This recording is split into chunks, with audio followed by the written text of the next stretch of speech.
Hello aspirants, good morning and welcome to daily news analysis of the Hindu and Indian Express. Today the date is 9 June, so let's get started. And along with this, I want to tell you that what I have planned for static is that we are going to cover static alongside current affairs. That means हम लोग जिस जिस topic को भी news में आएगा उसको static point of view से भी कवर करते चले जाएंगे एंड ये लिस्ट डेली न्यूज़पेपर के साथ अपडेट होती जाएगी एंड एट दी एंड आपको सैटरडे को इसको पूरा प्रिपेयर करना है. You can also take Friday या फिर आप थ्रू आउट द वीक भी कर सकते हो and then Sunday we will have a separate test for the static syllabus. Okay, so पिछले इस वीक में हमने मंडे और आज ट्यूसडे हमने 2 दिन में जो टॉपिक्स देखे हैं उसमें एक इम्पॉर्टेंट है एंटी डिफेक्शन, तो आप इसको पढ़ेंगे पूरा. ओके, सेकंड इज़ राज्यसभा के इलेक्शंस चल रहे हैं तो हम लोग राज्यसभा के composition and disqualifications and further qualifications और इनका जिस तरीके से भी इलेक्शन होता है इस पूरे टॉपिक को आप तैयार करोगे. नेक्स्ट इज साथ ही कुछ लेजिस्लेटिव काउंसिल को लेकर भी न्यूज़ आई थी तो हम लोग लेजिस्लेटिव काउंसिल के भी कॉम्पोजिशंस वगैरह देखेंगे जो आपके लक्ष्मीकांत में दिया हुआ है, ये आपके स्टैटिक का ही पार्ट है. And there is news regarding speaker and leader of opposition. So ये टॉपिक्स हैं जो आपको तैयार करने हैं स्टैटिक के लिए. उसके अलावा आज के न्यूज़पेपर में हम लोग पॉक्सो एक्ट इसको प्रिपेयर करेंगे, ठीक है, ये आपकी गवर्नेंस में भी आ जाएगा. एंड देन नेक्स्ट इज हमने बात की थी अबाउट दी एल नीनो और उसी से जुड़ा हुआ इंडियन ओशन डायपोल और एक आर्टिकल हमने देखा था मैंग्रोव्स पर. ओके, सो दीज टॉपिक्स ये आप अपने स्टैटिक का जो टेस्ट होगा संडे और हर संडे ही हुआ करेगा, आप उसके लिए मान के चलिए कि ये आपके टॉपिक्स की लिस्ट बनती जाएगी और इसी के साथ साथ आपका स्टैटिक रिवाइज होता जाएगा. बिकॉज देखो स्टैटिक में ना वो जोश तब तक नहीं आता जब तक हमारा एग्ज़ाम सर पे नहीं आ जाता. और उसमें अगर आपको इस तरीके की टेस्ट सीरीज जो आप लोग एनरोल करते हो उसमें आपको पॉलिटी के ढेर सारे चैप्टर्स ढेर सारे टॉपिक्स लिस्ट कर दिए जाते हैं कि ये आपका टेस्ट होगा और उसमें फिर वो जोश नहीं आता है क्योंकि आप जैसे अगर आपको सिर्फ दे दिया जाए आप पार्लियामेंट चैप्टर प्रिपेयर कर लो, अब थोड़ा पढ़ोगे बोर हो जाओगे. ओके, ये चीज़ होती है. तो अगर अभी हमारे पास न्यूज़ में राज्यसभा के रिगार्डिंग ही न्यूज़ चल रही है, उसके कॉम्पोजिशन को लेके, क्वालिफिकेशन डिसक्वालिफिकेशंस, ओके, उसके इलेक्शन किस मैनर में होते हैं, ओपन बैलेट सीक्रेट बैलेट, ये सब चीज़ें, तो फिर आप उतना प्रिपेयर कीजिए उस चैप्टर में से, पूरे चैप्टर की तरफ मत भागिए. ओके, फिर इन पे बेस्ड एमसीक्यू यानी कि प्रॉपर एक टेस्ट कंडक्ट करना संडे को, वो हमारी रिस्पॉन्सिबिलिटी है, राइट. तो ये सिर्फ आपके टॉपिक हैं कल और आज को मिलाकर.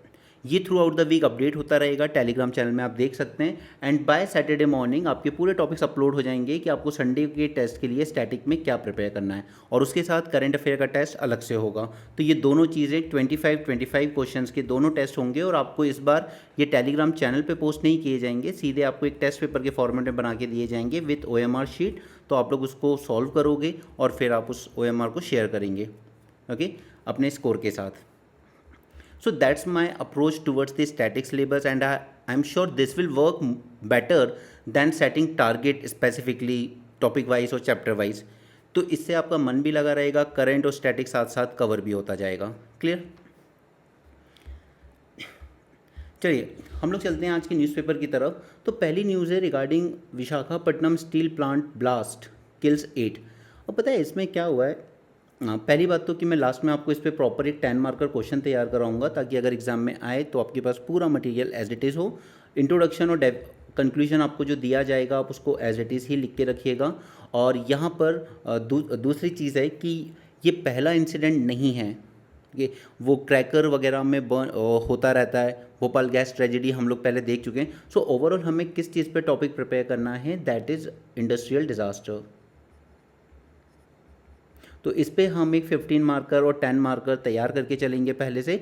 अब इसमें अगर आप कॉमन सेंस से भी सोचोगे कि इन डिज़ास्टर्स के कॉजेज़ क्या होते होंगे, देखिए सबसे पहला तो होता है नेग्लिजेंस.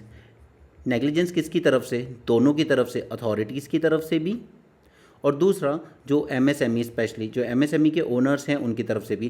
क्योंकि जब 90s का दौर था ना, इंस्पेक्टर राज चलता था, तो उसमें क्या होता था, ये लोग बार बार चेक करने आते थे, इंस्पेक्शन करने, और फिर वो फालतू के पैसे दो, रिश्वत एंड ऑल दोस्त, ठीक है, वो सब चीज़ें होती थी. तो सरकार ने इंस्पेक्टर राज कम किया और कोशिश ये की कि आप लोग अपना बिजनेस कीजिए सभी लोग. लेकिन उस चक्कर में क्या हुआ, जो ओनर्स वगैरह थे उन्होंने यहाँ पर नेग्लिजेंस शुरू कर दिया कि चेक करने तो कोई आ नहीं रहा है, ठीक है चलने दो। ओके, और फिर ये जो अथॉरिटीज़ भी हैं, they are always understaffed, they are understaffed and untrained. तो हमारा जो रेगुलेटरी फ्रेमवर्क है वो भी वीक है। उसके अलावा क्या हमने इसको रोकने के लिए कोई लॉस इनेक्ट करें? यस, हमने बिल्कुल इंडस्ट्रियल डिज़ास्टर के लिए भी हमने लॉ इनेक्ट किया हुआ है। हमने एनवायरनमेंट प्रोटेक्शन एक्ट भी लेकर आए थे, जो हमारा भोपाल गैस ट्रेजेडी हुई थी उसके बाद, राइट। उसके बाद फिर कुछ मेजर्स जो हम लोग यहाँ पर ले सकते हैं। तो जो हम लोग कॉजेज़ में लिखेंगे ना, उसी से रिलेटेड, उन्हीं पॉइंट से जुड़े हुए हमेशा मेजर्स लिखो, यानी कि फर्दर स्टेप्स, और आपका एक आंसर तैयार हो जाता है। It's nothing like 150 words 250 words, they are nothing. आप आराम से लिख लेते हो अगर आपने उसको थोड़ा भी तैयार किया है तो। अगर आप पूरी तरीके से उससे अलग हो तो बात अलग है, ठीक है। तो इस पे मैं आपको लास्ट में, अभी इसी लेक्चर के लास्ट में एक क्वेश्चन कराऊंगा, ताकि आपको एक पूरा रेडीमेड आंसर मिल जाएगा, आप आराम से उसको प्रिपेयर कर सकते हो। चलिए, अब यहाँ पर भी वही हो रहा है फिर से, पहले आम आदमी पार्टी, अब तृणमूल कांग्रेस के। तो यहाँ से हम लोग जो एंटी डिफेक्शन एक्ट है उसको पूरी तरीके से तैयार करेंगे for prelims as well as mains, ठीक है। तो यहाँ पे इसे भी आप अपने स्टैटिक सिलेबस, इस वीक का जो टारगेट है, देखिए वीक के टारगेट हम पहले से सेट कर लें वो बोरिंग हो जाता है, वो तो आप कई सालों से कर ही रहे हो ना, अलग अलग कोचिंग की टेस्ट सीरीज़ के थ्रू। बट आप एक बार करंट के साथ चलिए स्टैटिक को लेकर, कि जैसा वीकली में आएगा न्यूज़ में, उसी के साथ साथ मैं अपना करंट टॉपिक तैयार करते जाऊंगा। और फिर आप अपने सिलेबस में टिक करते चलिए कि मेरे कौन कौन से टॉपिक हो गए हैं, तो आप उसमें टिक करते चलिए that I am done with anti defection, I have done with Rajya Sabha elections, I have done with legislative council, I am done with POCSO act, El Nino, IOD and mangroves. Okay, तो अपना जो syllabus, जो आप लोग कुछ बच्चे market से लेके चलते हैं या प्रिंट निकलवा के रखते हैं, उसमें टिक करते चलिए कि आपके ये स्टैटिक टॉपिक तैयार होते जा रहे हैं। Clear? Next is Israel and Iran trade strikes. अब देखिए, ईरान का वही स्टैंड है कि आप जो लेबनान में हिजबुल्लाह पर अटैक कर रहे हो उसको बंद करो, लेकिन इजराइल का स्टैंड क्लियर है कि लेबनान मेरी बॉर्डर से लगता है और मेरी बॉर्डर पे कोई टेररिस्ट ऑर्गेनाइजेशन बैठा रहे, ये मुझे टॉलरेट नहीं है। हिजबुल्लाह को या तो जो लेबनान की आर्मी है वो खुद कंट्रोल करे, ओके, और ये टेरिटरी खाली कराए। तो पहले तो इजराइल और लेबनान के बीच एक पीस डील हुई, लेकिन हिजबुल्लाह ने कहा हम तो नहीं मानते इस डील को। अब उसके बाद ईरान और इजराइल में भी इसी बात को लेकर इन लोगों ने एक दूसरे पर कुछ फायर शेयर किए, लेकिन फिर ईरान ने कहा कि हम अभी कंट्रोल करते हैं, रोकते हैं, ताकि ये एस्केलेशन ना हो, लेकिन इस तरह की चीज़ें दोबारा नहीं होनी चाहिए, क्योंकि इस वजह से यूएसए जो इसके साथ पीस डील करना चाह रहा है वो बार बार रुक रही है। Then next is strait of Hormuz पे अभी ब्लॉकेड लगाया हुआ है सभी ने, ईरान ने भी लगाया हुआ है, यूएस की शिप ने भी लगाया हुआ है, मैं भी आपको वो न्यूज़ भी दिखाऊंगा। सो यहाँ पर Iran and Israel they traded fire, the renewed hostilities threaten to drag West Asia back into a full scale war. और ये फुल स्केल वॉर होने के चांसेस शायद फिर से बन रहे हैं, क्योंकि इंडिया ने वापस से अपने लोगों को एडवाइजरी दी है that please avoid all unnecessary travel to Israel and Iran. Okay, और मैंने आपको शुरू में ही कहा था कि इजराइल यहाँ पर पीस चाहता ही नहीं है, वो चाहता है कि ईरान को पूरी तरह डिस्ट्रॉय कर दिया जाए, और वो अकेले नहीं कर सकता इजराइल, उसे अमेरिका की ज़रूरत पड़ेगी। ओके, तो वो हिजबुल्लाह का तो सिर्फ एक एक्सक्यूज़ ले रहा है ताकि यहाँ पर कोई पीस डील साइन ना हो पाए, और ईरान इस बात पे अड़ा हुआ है कि आप जो पीस डील होगी उसमें सिर्फ ईरान के साथ ही नहीं, वो लेबनान और ये जो हिजबुल्लाह है इसको भी कंसिडर करके, यानी कि इजराइल इनके अगेंस्ट भी बॉम्बिंग बंद करेगा। और इजराइल कह रहा है कि इसको बाहर रखिए पीस डील से, आप ईरान आप पीस डील कर लीजिए, हिजबुल्लाह एक आतंकी संगठन है, उसे हम पूरा डिस्ट्रॉय करना चाहते हैं। तो ये पीस डील इस तरीके से अटकी हुई है। चलो नेक्स्ट हम लोग आगे चलते हैं। आज हमारे पास बहुत कुछ काम का है, इंडियन एक्सप्रेस में भी और द हिंदू में भी, तो हमें दोनों तैयार करने हैं। ये वाइल्ड एलिफेंट ट्रैम्पल विमेन, ये इस तरह के इंसिडेंट बहुत आते रहते हैं, तो मैंने आपके साथ एक टॉपिक तैयार किया था पहले, मैन एनिमल कन्फ्लिक्ट, ओके, इसके रिस्पेक्ट में। और एलिफेंट के उसमें आप एक ऑपरेशन बी याद रखिएगा। ऑपरेशन बी में कुछ नहीं था, रेलवे ट्रैक पर कई बार एलिफेंट आ जाते थे, तो मधुमक्खी के जो बॉक्सेस हैं ना वो जगह जगह पे लगाए जाएंगे, क्योंकि इनका जो साउंड होता है ना वो एलिफेंट की ईयर्स को पसंद नहीं करते हैं, तो उस वजह से इनको रेलवे ट्रैक पर आने से रोका जा सकता है एलिफेंट्स को।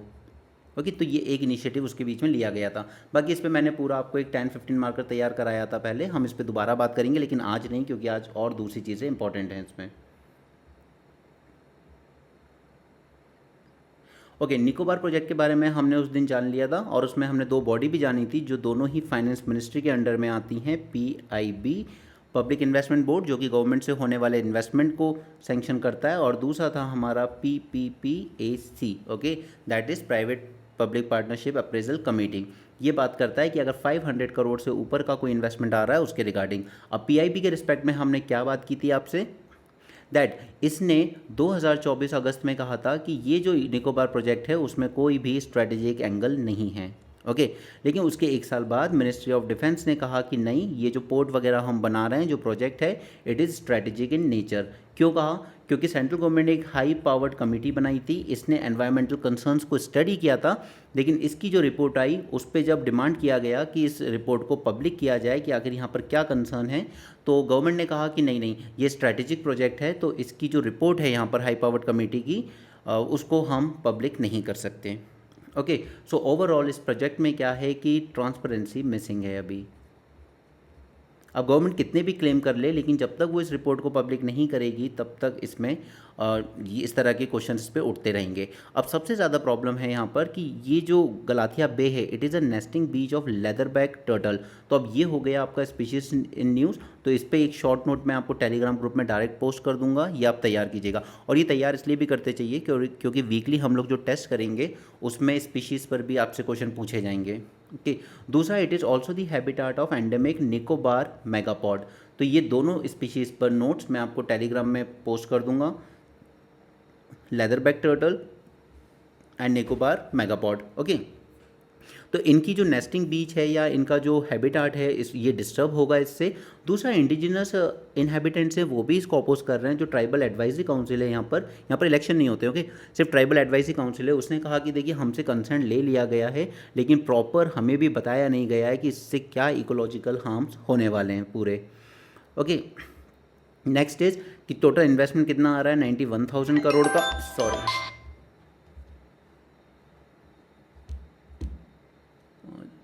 Just a second.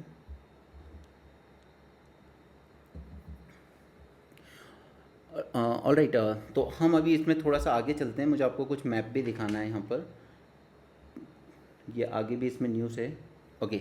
ये अब देखिए यहाँ पर ये है हमारे पूरे अंडमान निकोबार आइलैंड्स, और इसमें सबसे इम्पॉर्टेंट है ये एरिया जहाँ पर ये प्रोजेक्ट बन रहा है पूरा, ग्रेट निकोबार। और ये है वो बांदा अचे इंडोनेशिया का, जब कल हमने इंडोनेशिया और इंडिया की ट्रीटी की बात की थी, ठीक है, उनके बीच के रिलेशंस की, तो ये इसके बीच में ना बहुत ही कम डिस्टेंस है, इसलिए ये जो यहाँ का 6 डिग्री चैनल है ये बहुत ही स्ट्रैटेजिक हो जाता है दोनों ही कंट्रीज़ के लिए, ताकि सी लेन ओपन रखी जाए, फ्रीडम ऑफ नेविगेशन बनी रहे, ओके। तो ये जो ग्रेट निकोबार है यहाँ पे हो रहा है ये प्रोजेक्ट डेवलप, और इसको अगर हम थोड़ा सा और जूम करें तो ये है हमारी Galathea bay, this is the Galathea bay, जहाँ पर ये पूरा इंटरनेशनल कंटेनर ट्रांसशिपमेंट टर्मिनल बनेगा। ये इंदिरा पॉइंट है जो सदर्न टिप हुआ करता था इंडिया की, जो कि 2004 की सुनामी में थोड़ा सा डैमेज हो गया, डिस्ट्रॉय हो गया, और आप कह सकते हो थोड़ा सबमर्ज ही हो गया है। कि यहाँ पर एक इंटरनेशनल एयरपोर्ट बनाया जाएगा, सोलर पावर प्लांट बनाया जाएगा। ये गलाथिया नेशनल पार्क है आपका, ये कैंपल बे कहलाती है। उसके बाद ये टाउनशिप बनाई जाएगी, इसको नाम दिया जाएगा जोगिंदर नगर, और ये है हमारा कैंपल बे नेशनल पार्क, क्लियर। तो ये जो गलाथिया बे है ना, इसको लेके सबसे ज़्यादा इशू है। अब गवर्नमेंट कह रही है देखिए पूरा फॉरेस्ट एज इट इज़, सिर्फ यहाँ का जो एरिया है जिसको गवर्नमेंट का कहना है कि ये सिर्फ 2.1% है टोटल निकोबार आइलैंड का। तो प्रॉब्लम क्या है? प्रॉब्लम कुछ नहीं है, प्रॉब्लम बस इतनी है कि अगर आपने सर्वे कराया है हाई पावर्ड कमेटी से, तो उसकी रिपोर्ट को ओपेक क्यों रखना, उस रिपोर्ट को आप रिलीज़ कर दो, ओके। तो ये पता चल जाएगा कि यहाँ पर किस तरह के ट्रीज़ डिस्ट्रॉय हो रहे हैं, क्योंकि यहाँ पर जो ट्रीज़ काटे जा रहे हैं ना उनको कंपेंसेट नहीं किया जा सकता। आप चाहे जितना मर्जी कहीं पे पेड़ लगा लेना, पर वो उस लेवल की बात नहीं आएगी उसमें जो ये हज़ारों सालों से बने हुए पेड़ थे यहाँ पर, ओके। उसके बाद गलाथिया पे में ये जो अंडमान मेगापॉड्स हैं और ये जो लेदरबैक टर्टल्स है, उन पे क्या इम्पैक्ट होगा इस रीजन में, वो भी आप नहीं बता रहे हो, क्लियर। तो ये पूरा इशू है कि इसमें ट्रांसपेरेंसी नहीं है, सरकार कितनी सही है कितनी गलत है ये तो गवर्नमेंट ही जानती है, but at least as a democratic country आप इतना तो डिजर्व करते हो कि आपको पूरी बात बताई जाए सरकार की तरफ से, okay. Now next is about this India Oman FTA। तो अगर आप पूरे वेस्ट एशिया को देखोगे ना, तो सिर्फ एक ओमान ही ऐसी कंट्री है जिसमें आपको देख के लगेगा कि यार इसमें पूरा पीस है। अब हमारे मध्य प्रदेश के बीना में एक प्रॉपर रिफाइनरी लगाई गई है यहाँ पर ओमान के साथ मिलके, और बहुत बड़ी रिफाइनरी है, ओके, तो ये तो आप मान सकते हैं कि ईरान के साथ हम लोग, ये फर्टिलाइज़र की रिफाइनरी है और ये गैस से चलता है और ये गैस पूरी ओमान से आती है। ओके, देन नेक्स्ट इज़ कि हमने यहाँ पर जो एफ किया है ना, अब हमने किस किस के साथ नए एफ किए। पुराने एफ हमने सारे रिजॉल्व कर दिए थे, ठीक है। फिर हम लोग कुछ नई पॉलिसी लेकर आए थे, सरकार ने कहा हम नए सिरे से शुरू करेंगे। तो हमने सबसे पहले यूएई के साथ किया, हमने ऑस्ट्रेलिया के साथ किया, फिर हमने एफ्टा साइन किया, उसके बाद यूके के साथ चल रहा है, न्यूजीलैंड और यूरोपियन यूनियन। ओके, तो ये हमारे कुछ नए एफ हैं। उसी में ओमान के साथ हमने, जिसे हम कॉम्प्रिहेंसिव इकोनॉमिक पार्टनरशिप कह रहे हैं, ये हमने इनके साथ साइन की और ईरान करीब हमारे 99% जो प्रोडक्ट्स हैं उनको ड्यूटी फ्री एक्सेस देगा। ओके, और ईरान हम ओमान हमारे लिए इम्पॉर्टेंट है गैस की नज़र से। ओके, अब इसमें आप ये 3 पोर्ट के नाम याद रखिएगा क्योंकि ये प्रीलिम्स से मैच करने के लिए आते हैं। इसके पोर्ट्स के नाम है सोहार, दुकुम एंड सलाला, ठीक है। These are the ports of Oman. तो एक पॉइंट तो आप यहीं से लिख सकते हो कि ये जो ओमान है पीसफुल भी है।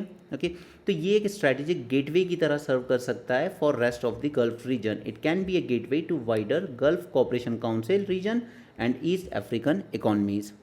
क्लियर। अब अगर मैं आपके साथ इंडिया ओमान पे कुछ पर्टिकुलर बात करूं तो इसमें ज़्यादा कुछ नहीं है इनके पास डेवलपमेंट के लिए, सिर्फ हम लोग ये जो ऑयल गैस का ट्रेड है यही होता है मोस्ट ऑफ द टाइम, और थोड़ा सा मैरीटाइम एंगल आ जाता है सिक्योरिटी के रिस्पेक्ट में।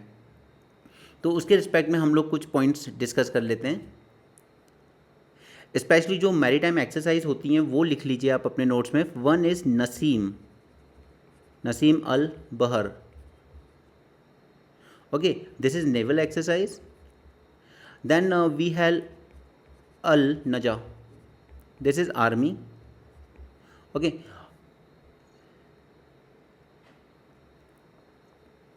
देन इसके अलावा कि यहाँ पर इस रीजन में जो पायरेसी वगैरह होती है उसको रोकने के लिए इसके लिए आप वर्ड यूज़ किया कीजिए मैरीटाइम डोमेन अवेयरनेस।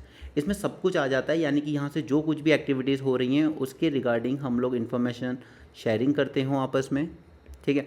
इसके अलावा इनके पास क्योंकि अमोनिया बहुत है तो हम लोग काफ़ी कोशिश कर रही हैं हमारी कंपनीज़ कि वहीं पर, उनके पास रेगिस्तान भी काफ़ी है तो हम लोग ग्रीन हाइड्रोजन एंड अमोनिया के प्लांट्स वहीं पर सेटअप करें। ओके, उनके पास डेजर्ट लैंड बहुत है तो हम लोग अपने काफ़ी सारे प्लांट्स वहाँ पर सेटअप करने की कोशिश कर रहे हैं, क्योंकि हम वहाँ से ये सारी गैस वगैरह लेके आएंगे, फिर ये सब बनाएंगे। उससे बेटर है कि वहाँ उनकी ज़मीन पे ही जो इतनी बड़ा रेगिस्तान पड़ा हुआ है हम उसी में इन्वेस्ट करने की कोशिश कर रहे हैं।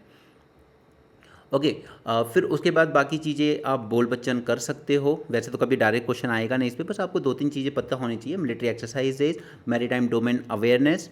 ओके, इसके अलावा वो पोर्ट्स के नाम याद रखिएगा जो मैंने आपको बताया हुआ है। एंड यहाँ पे हमें करीब 99% जो हमारे प्रोडक्ट्स होंगे उन पे हमें ड्यूटी फ्री एक्सेस मिल जाएगा। और आप इस बात से भी अंदाज़ा लगा लीजिए कि इंडिया कितना इंपॉर्टेंट होगा ओमान के लिए, कि after USA India is the second country जिसके साथ इसने इस तरीके की डील साइन की है, ओमान ने। ओके, तो वो भी जानता है कि इंडिया उसके लिए कितना बड़ा मार्केट है। ओके, पर ये ज़रूर लिखिएगा ग्रीन हाइड्रोजन एंड अमोनिया की, क्योंकि हम लोग ग्रीन हाइड्रोजन को बहुत ज़्यादा तेज़ी से अडॉप्ट करने की कोशिश कर रहे हैं, ठीक है। हमने टारगेट भी रखा है अपने पास 5 मिलियन MMT हमें प्रोड्यूस करनी है बाय 2030। तो इसके लिए ओमान एक बहुत ही इंपॉर्टेंट पार्टनर है। ये सिक्योरिटी और मैरीटाइम डोमेन अवेयरनेस की बात हो गई। यहाँ पे ट्रेड है, इतना बेनिफिट होगा हमें, 0% पे हम लोग एंटर कर पाएंगे वहाँ पर। और इस यहाँ की जो पोर्ट्स हैं 3, ये गेटवे की तरह काम कर सकते हैं। एंड इंपॉर्टेंस दिखाता है कि India is the second country जिसके साथ ओमान ने ये साइन किया है। ओके, ये 4-5 पॉइंट इस आर्टिकल से आप याद रखिएगा। नेक्स्ट हम लोग चलते हैं about this India Bangladesh ties. तो इंडिया बांग्लादेश की अगर आपको, आई एम श्योर कि आपको पूरी कहानी याद होगी, ठीक है, कि किस तरीके से हमारे रिलेशंस जो एक टाइम पे बहुत अच्छे हुआ करते थे वो डाउन टर्न हो गए हैं। और डाउन टर्न होने का सबसे बड़ा रीज़न रहा रिजीम कोलैप्स शेख हसीना की। लेकिन रिजीम कोलैप्स हुई तो क्या उसमें इंडिया का फॉल्ट था? हाँ, कुछ हद तक था, क्योंकि शेख हसीना एक काफ़ी अथॉरिटेरियन टाइप की गवर्नमेंट चला रही थी काफ़ी साल से। अथॉरिटेरियन गवर्नमेंट आप चला रहे थे, ओके, आपके यहाँ इलेक्शंस अनफेयर हो रहा था, आपके यहाँ पर मीडिया ने पब्लिक की वॉइस को सबड्यू कर रखा था। तीसरा कि आपके सारे जो इकोनॉमिक पावर थी वो पार्टी से, रूलिंग पार्टी से जुड़ी हुई, यानी कि एक कैपिटलिज्म और पॉलिटिशियंस का नेक्सस चल रहा था। ओके, तो ये authoritarian government. And worst was कि क्योंकि शेख हसीना की गवर्नमेंट हमें नॉर्थ ईस्ट इंसर्जेंसी रोकने में मदद करती थी, तो हम लोग भी कहीं ना कहीं उसको एक अनकंडीशनल बैकिंग देते रहे कि शेख हसीना की गवर्नमेंट बहुत अच्छा काम कर रही है, क्योंकि हम अपने नॉर्थ ईस्ट में ज़्यादा डिस्टर्बेंस नहीं चाहते थे। ऑलराइट। तो हमने इस वजह से इस गवर्नमेंट को कभी क्रिटिसाइज़ नहीं किया, हमने कभी उससे बैकडोर चैनल में भी ये बात नहीं की कि आप इस तरह की अथॉरिटेरियन रिजीम हमेशा नहीं चला सकती, आप 20 साल से चला रही हैं, हमेशा नहीं चला पाएंगी। बट हम वो कन्वे कर नहीं पाए और उसके बाद वहाँ पर कुछ विद्रोह हुआ और इस तरीके से रिजीम कोलैप्स हुई। रिजीम कोलैप्स होने के बाद वहाँ के कोर्ट ने कहा कि शेख हसीना को डेथ सेंटेंस दिया जाता है, लेकिन शेख हसीना क्योंकि इंडिया आ गई थी तो इंडिया ने उनको प्रोवाइड किया सेफ हेवन। ओके, और उसके बाद वहाँ पर राइज़ हुआ रेडिकल पार्टीज़ का, वो बीएनपी, जमात इस्लामी और इस तरीके से रेडिकल्स का राइज़ हुआ। और इन रेडिकल्स का राइज़ होने के बाद वहाँ पर माइनॉरिटीज़ यानी कि हिंदूज, इन माइनॉरिटीज़ के अगेंस्ट असॉल्ट होना शुरू हुआ। तो इस वजह से दोनों ही देशों के रिलेशन और ज़्यादा बिगड़ते चले गए। और जब ये रिजीम कोलैप्स हो रही थी ना, उस टाइम इंडिया के जो डिप्लोमेटिक हाउसेस थे वहाँ पर, ठीक है, उन पर भी रेडिकल्स ने काफ़ी अटैक किया क्योंकि उनने ये माना कि शेख हसीना की रिजीम को इतने साल तक सपोर्ट करने में इंडिया का सबसे बड़ा रोल रहा है। ओके, देन उसके बाद इन्होंने शुरू किए फालतू के रेटोरिक, जैसे इंडिया की चिकन नेक, ठीक है, हम इसको ले लेंगे, राइट। और फिर इन लोगों ने क्लोज जाना शुरू किया चाइना के एंड पाकिस्तान के, क्योंकि इनके लोगों ने जाके ये तक कहा कि चाइना हमारे साथ आकर इन्वेस्ट कर सकता है और इस चिकन नेक कॉरिडोर के पास ये लोग काफ़ी इन्वेस्टमेंट अलाउ कर रहे हैं। जो हमारी चिकन नेक है ना, छोटी सी सिलीगुड़ी कॉरिडोर जिसको हम कहते हैं, ठीक है, उसके काफ़ी क्लोज चाइना के इन्वेस्टमेंट चल रही है। पाकिस्तान से इन्होंने पहली बार हुआ होगा 1971 वॉर के बाद कि इन्होंने पाकिस्तान की सबमरीन को डॉक करवाया अपने पोर्ट पर। ओके, तो ये चीज़ें हमें और ज़्यादा परेशान कर रही हैं। इसके अलावा इस साल दिसंबर 2026 तक, दिसंबर 2026 तक जो गंगा वाटर ट्रीटी है हमारी, गंगा वाटर ट्रीटी हमारी ये एक्सपायर होगी। और जिस तरीके से अभी रिलेशंस हैं, वी नेवर नो कि यहाँ पर ये ट्रीटी रिन्यू होगी या इंडस वाटर ट्रीटी जैसे हाल होंगे यहाँ पर। ओके, सो इतने सारे इश्यूज़ हैं जिस वजह से बांग्लादेश के साथ हमारे रिलेशन जो हैं वो काफ़ी डाउनहिल जा चुके हैं। क्लियर? तो ये पूरी कहानी है अभी तक की जो बांग्लादेश में हुआ है। अभी जब तक इसमें कोई फर्दर इम्प्रूवमेंट नहीं होता, इस पर कोई बात करने की हमें ज़रूरत नहीं है। ये पॉइंट्स सब हम न्यूज़पेपर में ही पढ़ते हैं, सुनते हैं। अगर ये चीज़ मैं याद रख सकता हूँ तो आप भी रख सकते हैं, अगर आप अपने दिमाग को ट्रेन करने की कोशिश करेंगे, रादर दैन कि इंडिया बांग्लादेश रिलेशन की एक वो उठा लूँगा विजन या किसी की पीडीएफ और उससे पढ़ लूँगा। नहीं, पढ़ तो लोगे बट याद रख पाओगे उसकी कोई गारंटी नहीं है। लेकिन अगर खुद से दिमाग में सोचोगे, चीज़ें कनेक्ट करोगे एक दूसरे से, तो हो जाएंगी। फिर वो आंसर राइटिंग भी बहुत ईजी हो जाती है। अब देखिए यहाँ पर 24 Indian sellers rescued from the ship attacked by US. अब यूएस ने एक शिप पे अटैक किया। क्यों किया उसने? क्योंकि उसने ये कहा कि ये ईरान की वो शिप थी जिस पर मैंने सैंक्शन लगाए हुए हैं। तो ये ऑयल लेकर कहीं पे जा रही थी, इसलिए यूएस का जो सेंट्रल कमांड है उसने स्ट्रेट ऑफ हॉर्मुज से निकल रही इस शिप पर अटैक कर दिया। Okay, the tanker violated on going blockade by attempting to sail to an Iranian port. उधर ईरान भी यही कर रहा है, यहाँ पर यूएसए भी यही कर रहा है। India expanded its nuclear arsenal in 2025 से सिप्री। सिप्री वो है जो रिपोर्ट देता है अबाउट कि कौन सी कंट्री कितने वेपन्स खरीद रही है, कितना खर्चा कर रही है। और हर साल रिपोर्ट में कहीं ना कहीं सब कुछ सेम ही होता है कि हथियारों पे, डिफेंस पे खर्च करने में इंडिया 5th रैंक पर है। उसके अलावा कि इंपोर्ट करने में इंडिया 2nd रैंक पर है। ठीक है, India is 2nd largest importer of the weapons and it is the 5th largest spender on military. Okay, SIPRI का पूरा नाम है Stockholm International Peace Research Institute. ये हर साल मेजर करता है। इसका कहना है कि इंडिया ने अपने कुछ न्यूक्लियर वॉरहेड्स मार्जिनली इंक्रीज़ करें हैं और इंडिया मोस्टली फोकस कर रहा है on developing long range missile. क्यों? चाइना को टारगेट करते हुए long range weapons capable of reaching targets across China. Okay, उसके अलावा जो सभी 9 न्यूक्लियर आर्म नेशन है, 9 यानी 5 तो वही जो यूएन में बैठते हैं, ठीक है, उसके अलावा India, Pakistan, Israel and North Korea. Okay, तो ये जो 9 स्टेट्स हैं nuclear armed states, they continued to modernise the arsenal and increasingly relied on nuclear weapons. Okay, ये हमने देख ही लिया। ये सब याद रखिएगा आप, ये एग्ज़ाम में प्रीलिम्स में पूछे ही जाते हैं, कभी भी पूछ लेता है वो। ठीक है, ये कोको आइलैंड है जो कि म्यांमार के कंट्रोल में आता है। ये हमारा north Andaman, this is middle and this is south Andaman. फिर आ जाता है हमारा एक डंकन पैसेज और उसके बाद आता है लिटिल अंडमान। ठीक है, तो ये इतनी पिक्चर तो आपको याद रहती होगी। उसके बाद 10 डिग्री चैनल से सेपरेट होता है हमारा लिटिल अंडमान और कार निकोबार, और फिर इस कार निकोबार के नीचे जाके आता है हमारा little Nicobar and great Nicobar, और इस ग्रेट निकोबार पर ही हमारा एस्टैब्लिश है INS बाज, that is naval air station. और यहाँ से 6 डिग्री चैनल इसको सेपरेट करता है फ्रॉम दी बंदा अचे ऑफ इंडोनेशिया, और यहीं पर है वो सबांग पोर्ट। क्लियर? ये मैंने आपसे बात कर ही ली है इसके बारे में।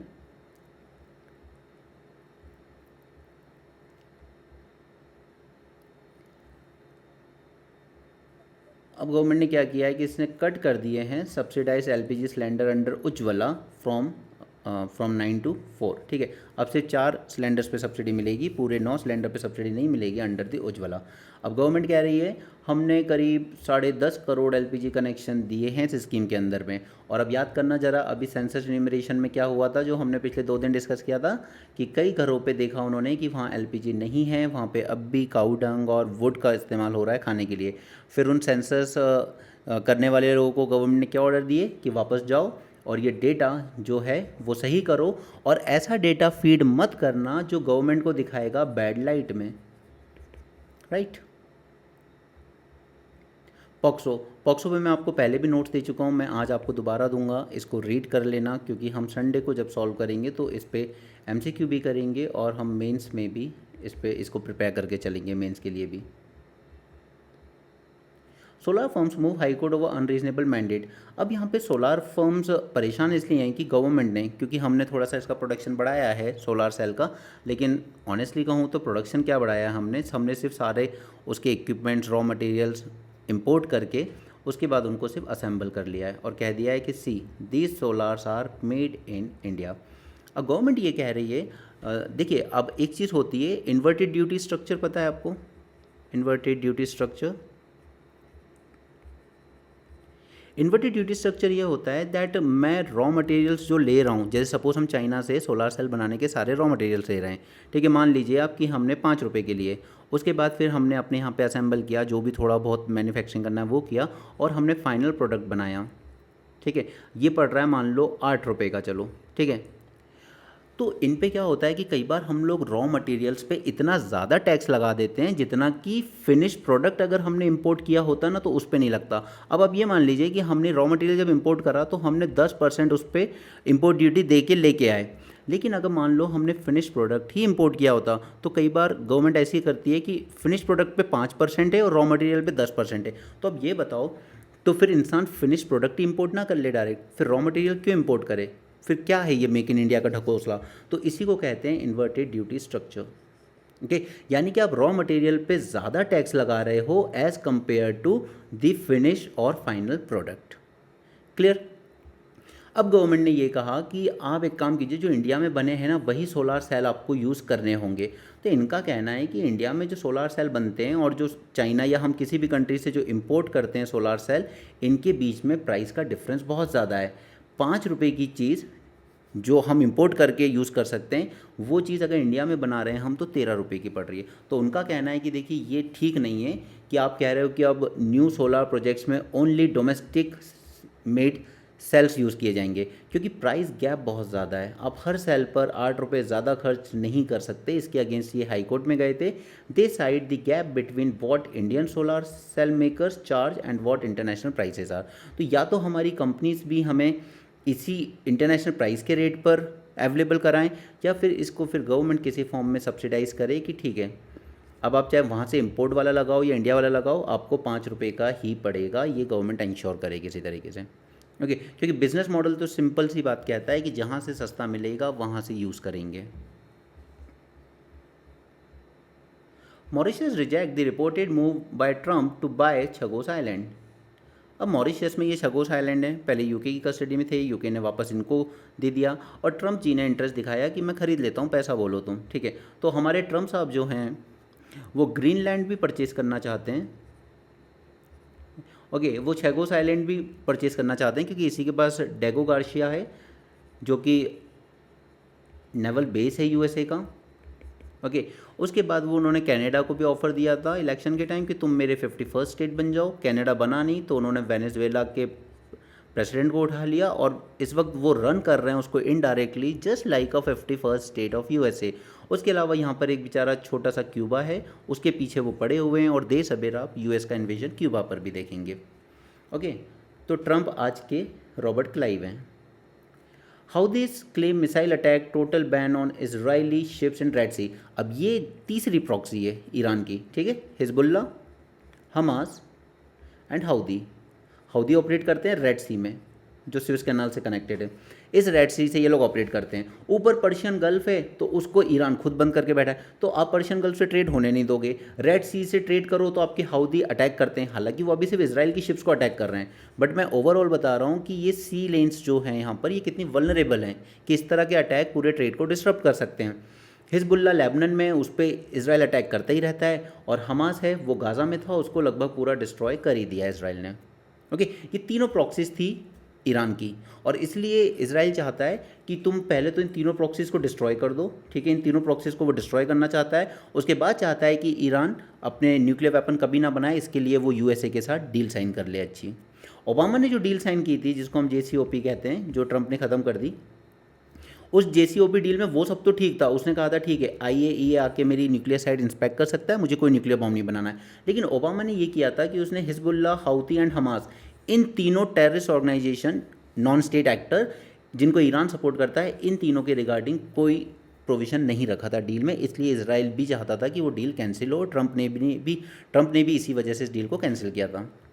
ओके, तो मैं उम्मीद करता हूँ कि अब तक आपको ये सारी कहानियाँ समझ में आ गई होंगी। यूएसए के रिस्पेक्ट मैंने आपको बताया था कि इसने लगाया था कि H1B वीज़ा में आप साल भर की $1 लाख आपको फ़ीस देनी पड़ेगी। तो यहाँ पे कोर्ट ने भी कहा नो, दिस इज़ अनलॉफुल, क्योंकि ट्रंप का मोटिव सिर्फ इतना सा है कि जो इंडियंस, और दूसरे इंडियंस इसलिए बोल रहा हूँ स्पेशली क्योंकि 75% H1B वीज़ा हर साल इंडियंस ही लेके जाते हैं। उसके अलावा जो दूसरी कंट्रीज़ के हैं, ठीक है, मैक्सिकन है, नाइजीरियंस हैं, चाइनीज़ भी हैं, पाकिस्तानीज़, तो वो ये चाहता है कि ये लोग क्या है, सस्ता लेबर प्रोवाइड कर देते हैं। जैसे मान लीजिए इंडियंस गए, वो 35,000 में भी काम करने को तैयार हैं, वो पूरे के पूरे 7 दिन काम कर सकते हैं, ठीक है। वो 12 घंटे काम कराओगे वो उतना भी कर लेंगे, ना कोई ह्यूमन राइट्स, ना लेबर लॉस, कुछ में इंटरेस्ट नहीं होता उनको, ठीक है। उनका सिंपल है बस यूएसए में रहने दो। लेकिन जो वहाँ के लोग हैं उनको, वो इस चक्कर में अनएम्प्लॉयड हो जाते हैं, क्योंकि उनके बस की नहीं है कि आप इतने कम वेजेस में हमसे काम करा लोगे। आप हमसे पूरे 7 डेज़ काम कराना चाहते हो, आप इतने वर्किंग आवर्स हमसे काम कराना चाहते हो, फिर ह्यूमन डिग्निटी, हमारे लॉस, हमारे राइट्स का क्या होगा।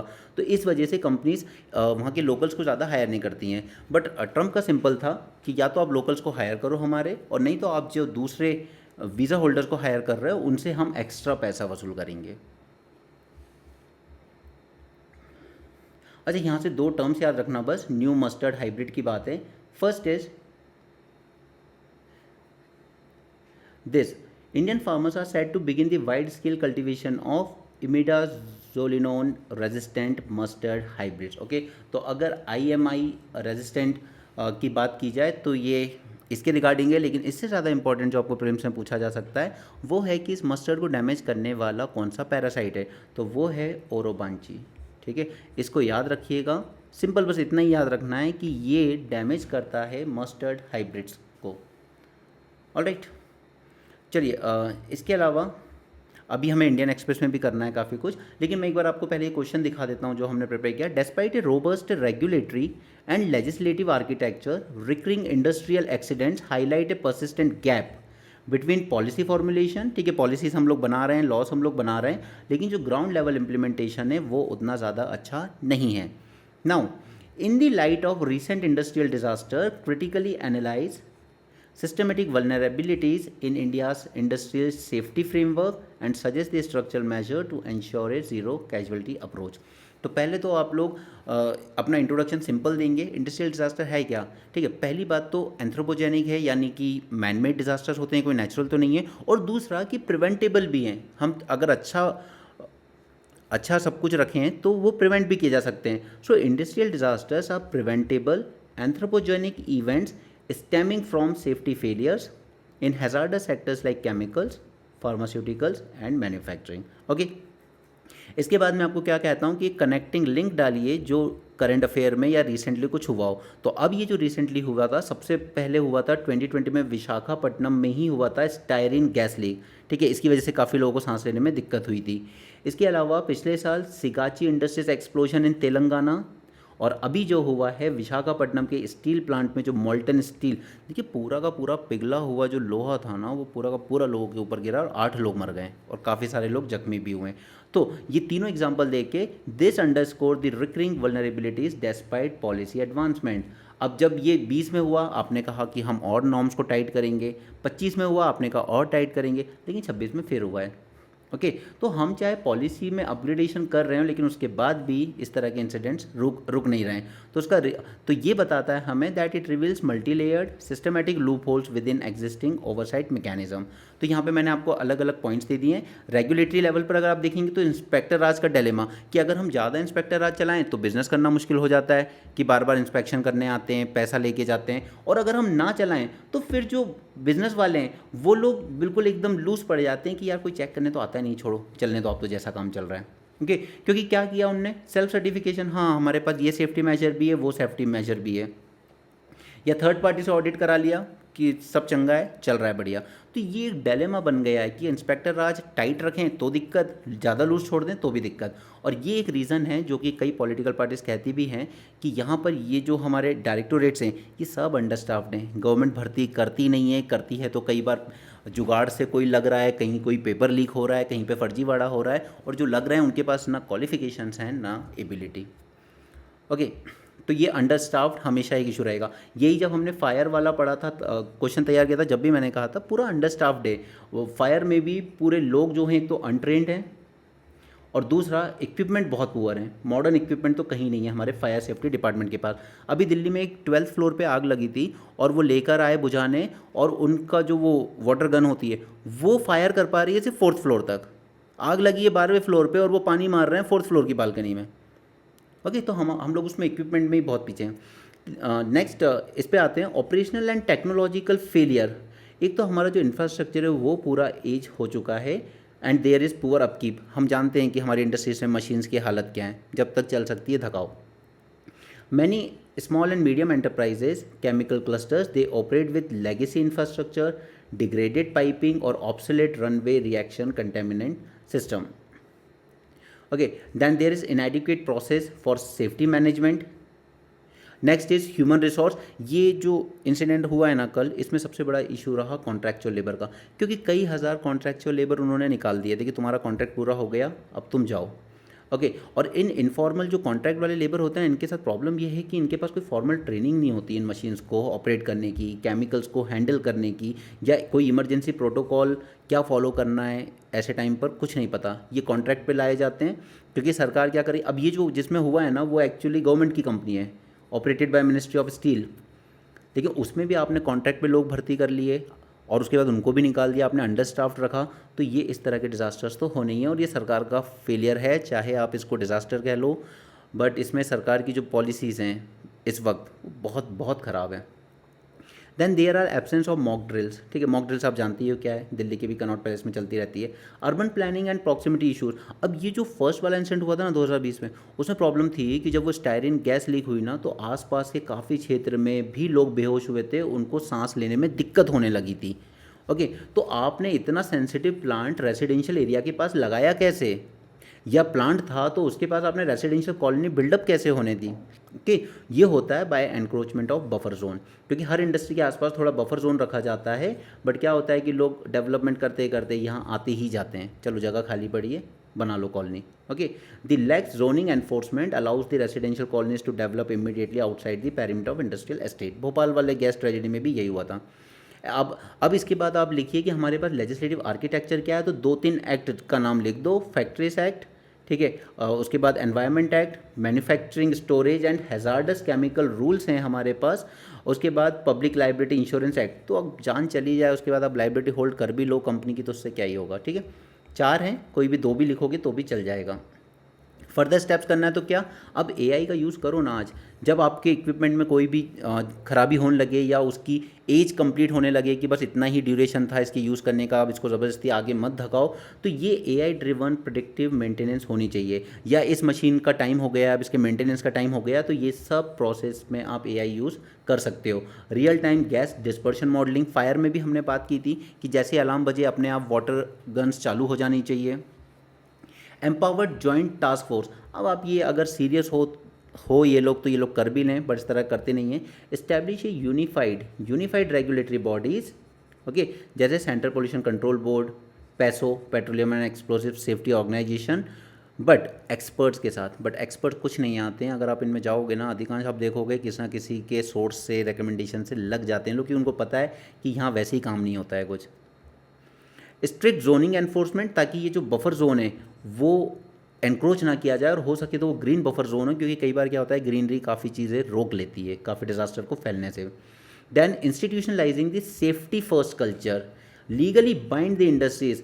तुम्हारा प्रोडक्शन, तुम्हारा डेवलपमेंट, बिजनेस, ये सब चलता रहेगा, लेकिन सेफ्टी कम्स फर्स्ट।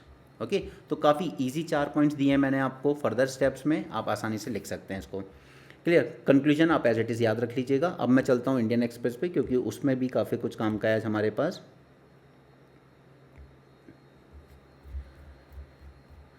चलो, देखिए लेक्चर थोड़ा सा लेंदी होता है, बट कोशिश, अगर वही बात है बस कि अगर आप उसको सीखने के लिए दे रहे हो तो आपको सुनने में भी मज़ा आएगा और अपने दिमाग में उसको प्रोसेस करने में भी। और अगर सिर्फ आप उसको एक लेक्चर की तरह देख रहे हो तो बोर हो ही जाओगे। ओके, अब प्रेसिडेंट ट्रम्प का मानना है he is doing world a great service by stopping Iran from developing nuclear weapons. तो हो सकता है, ठीक है, देखेंगे, वो तो टाइम बताएगा। EU सैंक्शंस ईरानियंस IRGC, जो इनकी रेवोल्यूशनरी गार्ड कॉप्स हैं, unit from blocking the ship of Hormuz. तो अब ये तो ईरान ने क्लियर कह रखा है कि हम यहाँ से कोई शिप गुजरने नहीं देंगे। ट्रम्प का 1 लाख का H1B वीज़ा अनलॉफुल है, ये हमने देख लिया है। प्रेसिडेंट जी कह रहे हैं unwavering support to Kim in rare Yong visit. अब उनका सिंपल है कि 3 एक्सिस तो बहुत मजबूत हो चुके हैं, रशिया, चाइना और नॉर्थ कोरिया, ठीक है, ये तो बहुत ही मजबूत एक्सिस बन चुका है यहाँ पर। अब बस देखना ये है कि कितनी जल्दी USA ईरान को इसी ग्रुप में पुश कर देता है, क्योंकि जिस तरह की हरकतें USA और इजराइल कर रहे हैं, वो ईरान को इधर ही पुश कर देंगे। तो ये इन 4 कंट्रीज़ का बहुत स्ट्रॉन्ग नेक्सस बनेगा। इसे मैं कहता हूँ कि हम उस दौर में आ गए हैं जहाँ पे शायद एक सेकंड कोल्ड वॉर देख रहे हैं हम, जहाँ वर्ल्ड फिर से 2 ग्रुप में डिवाइड होता हुआ हमें दिख रहा है। ओके, हाँ, ये न्यूज़ हमारे बहुत काम की है। देखिए 2015-16 में सरकार बायलैटरल इन्वेस्टमेंट की एक गाइडलाइंस लेके आई कि पुराने जो है ना उसमें हमारा लॉस बहुत हुआ है। मैंने कल भी आपसे कहा था कि हमारे जो इंपोर्ट है वो तो बढ़ते चले गए, लेकिन जो एक्सपोर्ट्स हैं वो ज़्यादा बढ़ नहीं पाए। ओके, तो सरकार ने कहा कि ये जितनी भी बायलैटरल इन्वेस्टमेंट ट्रीटीज़ थी, FTAs थे, ये सबसे हमें नुकसान हुआ है, तो हम सारे FTAs अबॉलिश करते हैं। फिर हम 15-16 में एक पॉलिसी लेके आए, उसमें हमने कुछ नॉर्म्स रखे कि हम इस तरीके से इस बेसिस पर अब नए FTA साइन करेंगे वहाँ से। तो उसके बाद हमने ये शुरू किया, लेकिन उसमें एक ऐसा प्रोविज़न डाल दिया था कि 5 साल, अब जैसे मान लीजिए कि फ़ॉरेन से कोई इन्वेस्टर आया अपना पैसा लेके इन्वेस्ट करने इंडिया में, इन्वेस्ट कर लिया, ठीक है, सपोज़ कीजिए गवर्नमेंट के साथ कोई डील हुई, अब यहाँ पर कुछ डिस्प्यूट हो गया, तो ऐसे में क्या करता था, इन्वेस्टर चला जाता था इंटरनेशनल कोर्ट में, ठीक है, इंटरनेशनल ट्रिब्यूनल्स होते थे, वहाँ पे चले जाते थे, इंडियन गवर्नमेंट को घसीट के ले जाते थे, ठीक है। सबसे फेमस केस बना था केन्स एनर्जी का, फ्रांस की कंपनी थी, और उसने दावा ठोक दिया था इंडिया पर कि हमारा सरकार की पॉलिसीज़ कुछ चेंज होने की वजह से ऐसा हुआ है। उसके बाद फिर एक वोडाफोन का इशू आया था, वो टैक्स को लेके कुछ इशू था, तो ये लोग इंटरनेशनल ट्रिब्यूनल चले जाते थे, और वहाँ पे क्या होता था, इंडिया का कोई ज़्यादा रिप्रेजेंटेशन तो है नहीं ना, इंडियंस कोई जजेस हैं वहाँ पर बैठे, उन्हीं के जजेस होते हैं मोस्टली, जैसे सिंगापुर का इंटरनेशनल ट्रिब्यूनल है, तो वहाँ पे इंडियन जजेस का उतना रिप्रेजेंटेशन नहीं होता है। तो गवर्नमेंट का कहना था कि नहीं, अगर अब कोई डिस्प्यूट होगा ना तो पहले 5 साल, एटलीस्ट 5 साल आप कोशिश कीजिए कि इसको इंडिया में ही सुलझा लो, यानी कि आप पहले इंडिया में जो रेमेडीज़ हैं, जैसे commercial court, high court, supreme court, जब ये सारी रेमेडीज़ एक्सपायर हो जाएँ और फिर भी अगर आप सेटिस्फाई ना हो, तब आप इंटरनेशनल कोर्ट जाइए। तो ये जो 5 साल का टाइम था ना, ये बहुत ज़्यादा था। इन्वेस्टर्स ने कहा अगर कोई डिस्प्यूट हो गया तो हम 5 साल आपकी यहाँ कोर्ट कचहरी में घिसते रहेंगे, ऐसा नहीं होगा, हम सीधे इंटरनेशनल ट्रिब्यूनल में जाएंगे लेकर। तो सरकार ने कहा नहीं नहीं देखो ऐसा मत करो, एक काम करते हैं अपन इसको आगे चल के रिड्यूस कर लेंगे। तो अब सरकार ने कहा ठीक है हम 2 ईयर का कर रहे हैं इसको, लोकल रेमेडीज़ का। जो MFN का क्लॉज होता था, मोस्ट फेवर्ड नेशन, एकदम वाहियात क्लॉज है, किसी काम का नहीं है, तो हम उसको भी हटाएंगे। तो अब से जो न्यू बायलैटरल इन्वेस्टमेंट मॉडल है उसमें सरकार ये चेंजेस करने वाली है कि minimum 2 years period for local remedies before initiation of international arbitration, this is first point. Second, know most favoured nation clause, ठीक है इसको तो हटाना ही था। And third is an exclusion of tax related provisions, कि इस ट्रीटी से हम टैक्स रिलेटेड प्रोविजंस को बाहर रखते हैं, वो अलग मैटर है, उसको अलग से हैंडल करेंगे। जैसे वोडाफोन लेके गया था इंडिया को कि आपने हम पे अननेसेसरीली इतना सारा टैक्स लगाया है, और इसके लिए पूरी तरह से रिस्पॉन्सिबल थे मिस्टर प्रणब मुखर्जी, कि प्रणब मुखर्जी को उस साल लड़ना था प्रेसिडेंट के इलेक्शन, और उनको लग रहा था मुझे चाहिए पैसा, और उस टाइम पे ये थे फाइनेंस मिनिस्टर। तो उनका ये था कि चलो चलो लाओ बिलियंस ऑफ डॉलर्स लेके आओ, ये टैक्स लगेगा आप पे। वो लंबा मैटर है, मैं पूरी कहानी नहीं सुना सकता उसकी आपको कि क्या मैटर था, बट ये टैक्स बहुत बड़ा डिस्प्यूट बना था। तो यहाँ पे सरकार ने कहा कि ओके हम ये जो टैक्स रिलेटेड प्रोविजंस होंगे ना, इसको इस बायलैटरल इन्वेस्टमेंट ट्रीटी से अलग रखेंगे, इसमें हम स्पेसिफाई नहीं करेंगे कि क्या होगा क्या नहीं होगा। तो ये 3 की प्रिंसिपल बनेंगे। ओके, याद रखिएगा, पहला कि 2 साल की आप पहले इंडिया में ट्राई कीजिए, कोई डिस्प्यूट हो जाए तो उसको रिजॉल्व करने का, नहीं तो फिर आप इंटरनेशनल ट्रिब्यूनल में चले जाना। दूसरा, मोस्ट फेवर्ड नेशन का जो क्लॉज है उसको हम ख़त्म करते हैं। और थर्ड, जो टैक्स रिलेटेड प्रोविजंस है उनको बायलैटरल इन्वेस्टमेंट ट्रीटी का पार्ट नहीं रखेंगे, उनको अलग से मैनेज करेंगे। ओके, देखिए, taxation will also be kept separate from the investment pacts. At present, अभी प्रेजेंटली इंडिया किसके अंडर में ये सारे FTA साइन कर रहा है? Bilateral investment treaty model of 2015-16। Okay, तो इसमें अब ये चेंज करने जा रहे हैं हम लोग, क्योंकि ये बात करता था कि आप पहले पूरे पूरे जो डोमेस्टिक रेमेडीज़ हैं, high court, commercial court, supreme court, इनको पूरा ख़त्म एग्जॉस्ट कर लो, उसके बाद जाइएगा इंटरनेशनल आर्बिट्रेशन प्रोसीडिंग्स में। तो इंडिया ने ये भी कहा इसके लिए कि हम एक डेडिकेटेड कमर्शियल कोड बनाएंगे। क्यों बनाने हैं हमें डेडिकेटेड कमर्शियल कोड? क्योंकि आप एक बात बताइए कि ये जज जो होते हैं सुप्रीम कोर्ट के, वो इतने एक्सपर्ट तो नहीं हो सकते वो कमर्शियल मैटर्स को डील कर लें। ठीक है, वो लीगल मैटर भी डील कर रहे हैं, वो हर तरह के एनवायरमेंटल मैटर भी डील कर रहे हैं, वो कमर्शियल भी कर लेंगे? नहीं, इसमें ज़रूरत पड़ती है आपको एक्सपर्ट जजेस की जो इसी डोमेन से आते हों। तो इसके लिए हम डेडिकेटेड कमर्शियल कोर्ट्स बनाएंगे। ये वोडाफोन का केस और केन एनर्जी का केस, ये आप याद रखिएगा, ये बहुत इंपॉर्टेंट था, यही हाईलाइट बना था सबसे पहला। अब आप कंट्रास्ट देख लीजिए इंडोनेशिया का। इंडोनेशिया रिक्वायर जस्ट 12 मंथ, कि 12 मंथ में अगर आप यहाँ के जजमेंट से सेटिस्फाई ना हो तो आप जा सकते हैं वहाँ पर। लेकिन हम कितने मंथ मांग रहे हैं? 60 मंथ, 5 ईयर। ओके, तो फिर लोग क्या, वो कंपनीज इंडिया में आएंगी इन्वेस्ट करने या इंडोनेशिया जाएंगी? इसलिए आसियान कंट्रीज़ में ज़्यादा इन्वेस्टमेंट आ रहा है, हमसे भी ज़्यादा। ठीक है, तो पहला तो ये है कि हम इसको रिड्यूस करें, तो हम 12 मंथ तो नहीं कर रहे हैं, लेकिन हम 24 मंथ करने को तैयार हो गए हैं। ठीक है, पहला। और एक वे फॉरवर्ड आप लिखिएगा इस तरह के उसमें कि हमारे यहाँ वैसे इन्वेस्टमेंट कम होता जा रहा है। इनफैक्ट इस बार तो हमारा जो नेट FDI था, ठीक है, नेट FDI बस सिकुड़ के आई थिंक सिर्फ $2 बिलियन रह गया। यानी कि हमारा इन्वेस्टमेंट बाहर बहुत जा रहा है, हमारे लोग ही बाहर इन्वेस्ट कर रहे हैं दूसरी कंट्रीज़ में, यहाँ कम कर रहे हैं। तो एक वे फॉरवर्ड लिखिएगा कि ऑस्ट्रेलिया UAE जैसा मैटर हम कर सकते हैं कि इन्वेस्टर और स्टेट के बीच का अगर डिस्प्यूट भी है तो उसको सॉल्व करेंगे हम state to state dispute settlement level पर। ठीक है, स्टेट टू स्टेट, यानी कि जैसे अगर मान लीजिए केन एनर्जी का डिस्प्यूट हुआ था इंडिया के साथ, तो ये कंपनी और इंडिया के बीच डिस्प्यूट ना होकर हम इंडिया और फ्रांस के साथ ये डील करेंगे। ठीक है, ये दोनों आपस में बैठ के इस डिस्प्यूट को रिजॉल्व करेंगी। अभी जैसे अडानी को लेके मान लो कोई डिस्प्यूट हो जाए USA में, तो अडानी और USA बैठ के बात नहीं करेंगे, USA और इंडिया बैठ कर बात करेंगे। तो ये कर सकते हैं हम, या तो ऑस्ट्रेलिया और UAE की तर्ज पर। तो ये एक वे फॉरवर्ड बनेगा आपके लिए अगर कभी कहीं पर ऐड करना हो ये पॉइंट।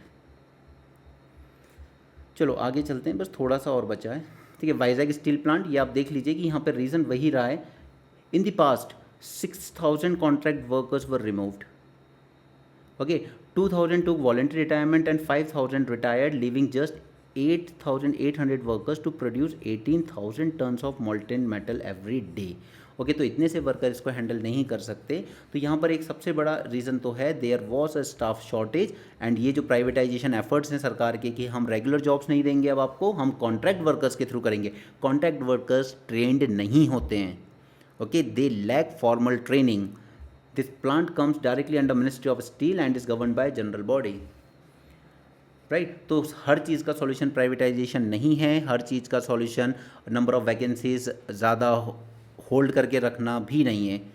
ठीक है, रेलवे में भी सेफ्टी में जब रेल एक्सीडेंट बहुत ज़्यादा बढ़ गए थे और सेफ्टी को लेकर इश्यूज आते थे, तब भी मैंने आपको कहा था कि सरकार जानबूझकर काफ़ी सारी वैकेंसीज रोक रखी हैं, 5-5 साल रेलवे में भर्ती नहीं निकाली है। और सेफ्टी, ये जो ट्रेन एक्सीडेंट्स हो रहे हैं उसमें भी स्टाफ शॉर्टेज एक रीज़न है। ओके, तो सरकार को सारा पेंशन सैलरी का बिल इसी तरह बचाना है, लेकिन जजेस को और लॉयर्स को लंदन भेजना है बैडमिंटन खेलने। ओके, और बाकी मोदी जी के रोड शो तो आप जानते ही हैं, हर रोड शो उनका 100 करोड़ का पड़ता है। मैं नहीं कह रहा हूँ, ठीक है, ये खुद आरटीआई के थ्रू लोगों ने निकाला है, पूरा तो डेटा भी नहीं देते हैं वो लोग, लेकिन जब वहाँ की जो राज्य सरकार है उनके थ्रू निकालते हैं तो वो बताते हैं कि 100 करोड़ रुपए खर्च हो जाते हैं इनके एक एक रोड शो में, और बेवजह के रोड शो, कोई इलेक्शन भी नहीं है अभी वहाँ पर। जबरन मोदी जी फलाना टेम्पल गए, फिर वहाँ से आज थोड़ा सा रोड शो करेंगे, उस रोड शो के लिए 30-35 बसें जुटाई जाएंगी, फिर इनमें लोगों को भर के लाया जाएगा, फिर उनके खाने पीने का सारा बंदोबस्त किया जाएगा। 2-2, 3-3 करोड़ के तो फूल के बिल बना दिए इन्होंने। अब ये तो आपको भी पता है कि खर्च होंगे मुश्किल से 20 करोड़ रुपये, बिलिंग की जाएगी 100 करोड़ की। 2-3 करोड़ रुपये के तो उन्होंने कि सिर्फ फूल बरसाए जाएंगे सड़कों पर और मोदी जी पर। यार, ये एंशियंट टाइम में हम लोग देखते थे कि आज राजा जी महल से बाहर निकलेंगे, प्रजा उनका स्वागत करेगी फूलों से, पूरा सड़कों पे फूल सजा दो, गाड़ियों पे फूल सजा दो, ये हो रहा है। सो देश के पैसे का टोटल वेस्टेज हो रहा है। हमारे एजुकेशन मिनिस्टर ना धर्मेंद्र प्रधान, इन्होंने अपनी बेटी को पढ़ने के लिए बाहर भेजा, वहाँ पे बेटी को पहले तो सिम नहीं मिल रही थी इंटरनेशनल रोमिंग वाली, तो इन्होंने अपनी मिनिस्ट्री से अरेंज कराई एक सिम, फिर बिल आ गया 78,000 रुपीज़ इनका फ़ोन बिल, और ये उन्होंने मिनिस्ट्री से पे करा दिया, यानी कि आपका और हमारा टैक्स पेयर के पैसे से उनकी बेटी का फ़ोन का 78,000 रुपीज़ का बिल भरवा दिया है हमारे एजुकेशन मिनिस्टर ने। राइट।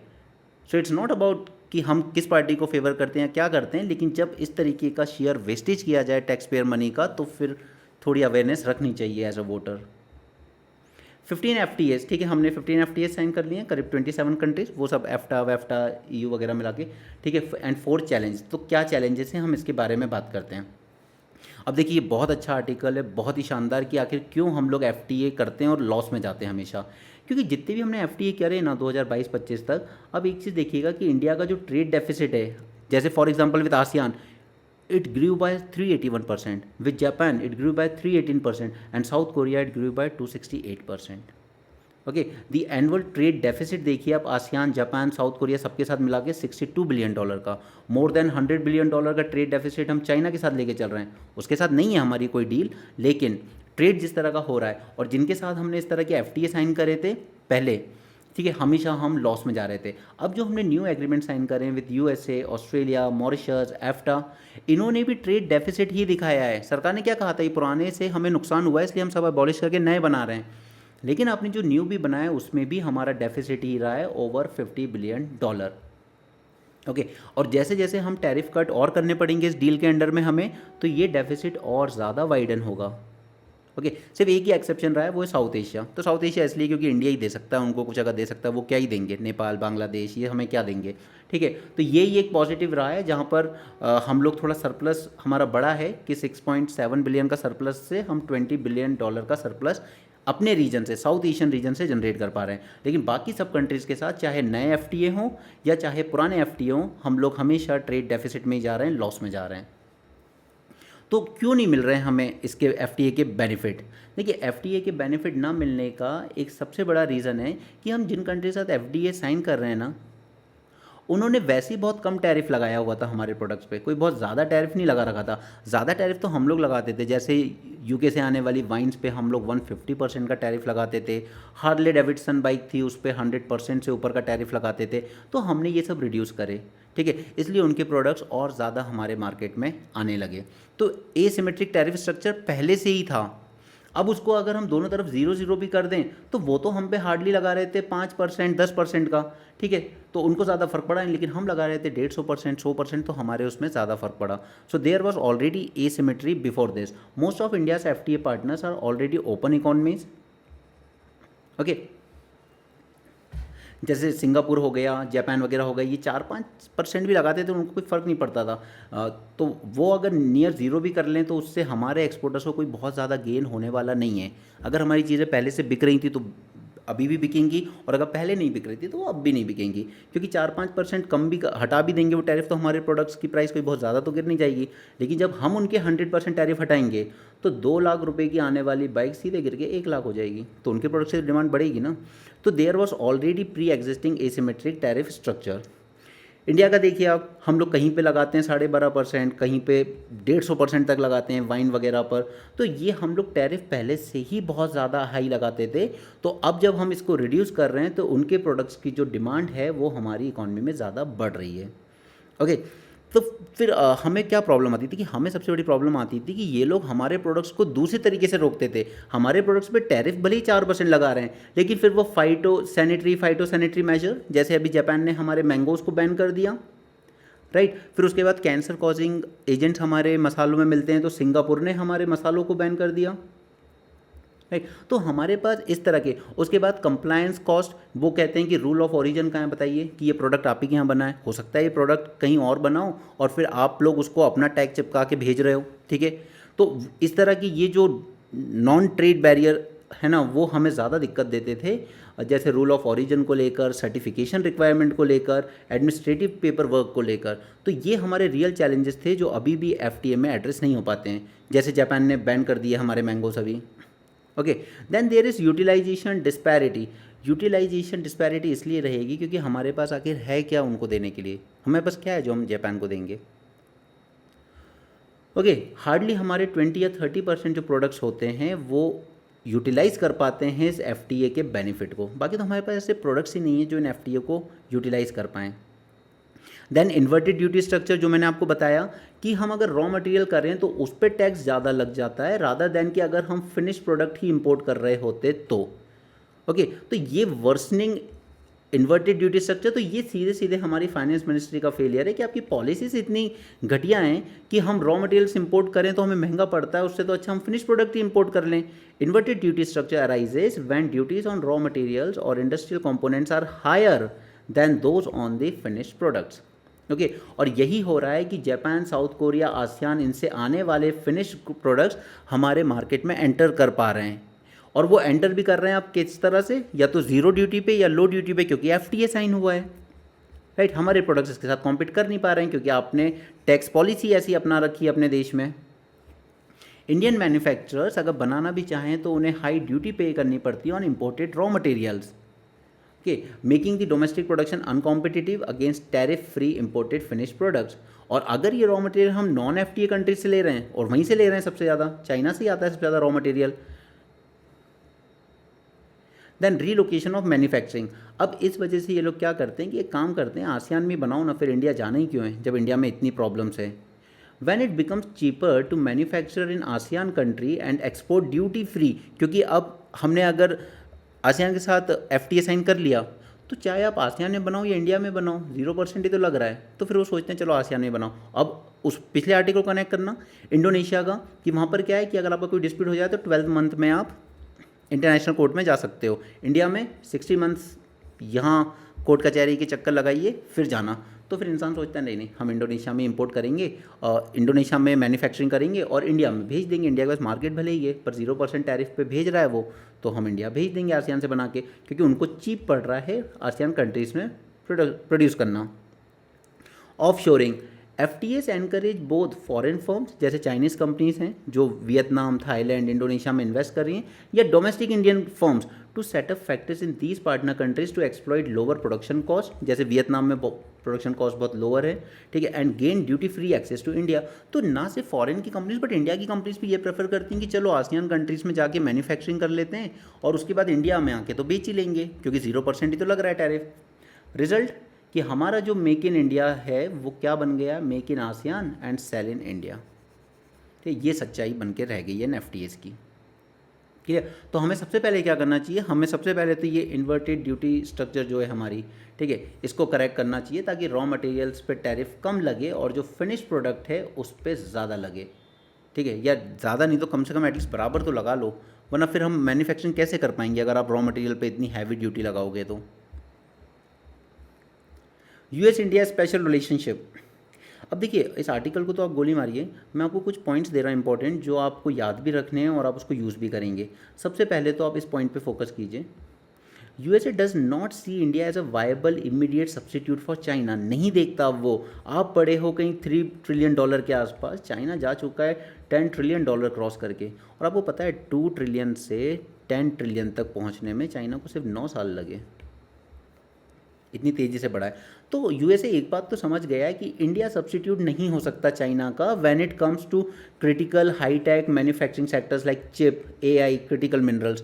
वो समझ चुका है कि इंडिया कभी चाइना का ऑल्टरनेटिव नहीं बन सकता, ना तो उसके पास वो टैलेंट है, ठीक है, और ना ही वो विजन है कि वो चिप्स या एआई में कुछ करना चाहता है, ना उसके पास critical mineral, rare earth minerals को लेकर कोई रिजर्व्स हैं, और ना ही उनके पास कोई टेक्नोलॉजी है कि अगर कहीं से मिल भी जाए रेयर अर्थ एलिमेंट तो वो उसकी प्रोसेसिंग कर ले। हमने वो टेक्नोलॉजी डेवलप करने पे भी ध्यान नहीं दिया।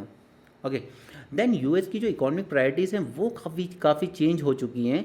अब वो खुद ही अपने एआई डेवलपमेंट, सेमीकंडक्टर, मिनरल्स को प्रोटेक्ट करना चाहता है, और इंडिया को लेकर उसका सिंपल सा गोल है कि जो तुम ट्रेड सरप्लस लेके चलते हो ना अमेरिका से, उसको यानी कि यूएसए के रिस्पेक्ट में जो डेफिसिट पड़ता है उनको, वो उस डेफिसिट को रिड्यूस करने पे ध्यान है उसका पूरा, ट्रंप का खासकर।